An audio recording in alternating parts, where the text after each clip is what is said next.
Just one word. Yeah, I know one word.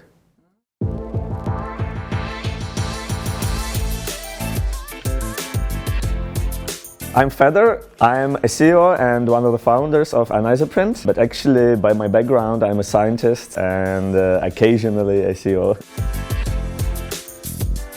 Anisoprint is a deep tech startup doing technology for 3D printing, additive manufacturing of continuous fiber reinforced composites.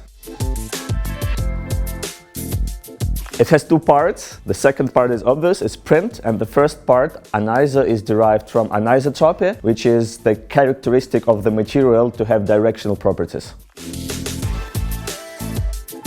It's our proprietary technology called CFC, or composite fiber co-extrusion. So it's a material extrusion technology which takes two inputs. One is continuous reinforcing fiber such as carbon or basalt, and thermoplastic filament, which are mixed and co-extruded and printed together to get a continuous fiber reinforced composite material.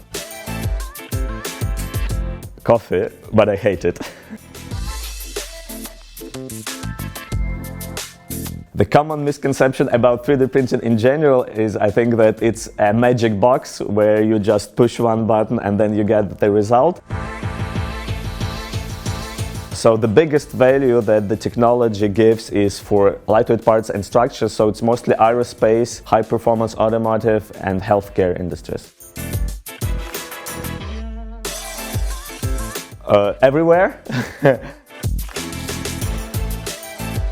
In 20 years, we're going to be the leader for manufacturing of composite material structures and manufacturing things like the whole flying car or a spaceship. Optimal.